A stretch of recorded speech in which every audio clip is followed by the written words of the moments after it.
DEI. DEI was never passed by the General Assembly. It was never put before a vote of the people. It was not mandated by anyone. By a stroke of a pen executive order, Governor Cooper created the office of DEI and put it like cancer into our school system, and then it metastasized all over the state. If it can be put in by executive order, it can be taken out by executive order.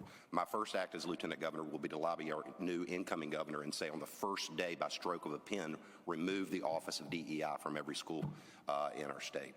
And I think that's valid. SEL, when it was put into the school system, was done in a direct response to the Columbine shootings. I get the intent.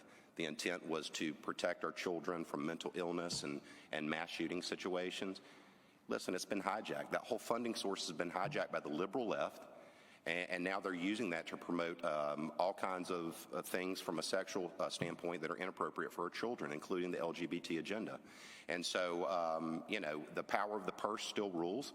The General Assembly needs to cut the funding. The funding's coming federal pass-through through the state, so it could be intercepted by the General Assembly and blocked, and I'll lobby them to do that. When it comes to taking the pornography out of the schools, I agree with Alan. I do want to pull out of the Library Association, but that doesn't go far enough. It's different in every county. Every county, some have a committee that pick the books. Some have, 2 or 3 people that pick it. I want to lobby the General Assembly to create an FTE position, that's a full-time equivalent position in every county that has the sole authority to pick the books. Why? Because now we can hold that person accountable if they put inappropriate things in there, including firing them. Question on that, Hal, and for all of you to think about this. In terms of dealing with this particular subject, God willing, the Republicans still hold the legislature.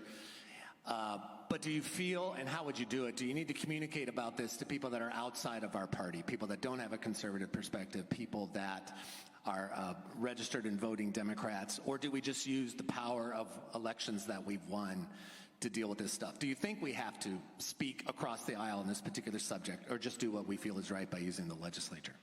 Well, twofold answer, right? I mean, what good is power if you don't use it? So right off the bat, if you have the power, use the God-given opportunity and window of opportunity you have to do what's right by the people.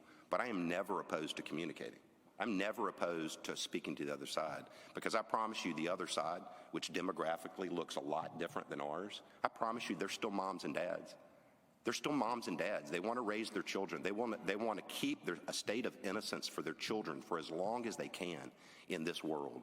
And so we're going to have a lot of commonality there. We should be bold about our convictions. I think that's the great thing that Mark Robinson has done, is he elevated the issue of the overt pornography in the schools and never backed down when he was challenged on it. And look who's rallying to him.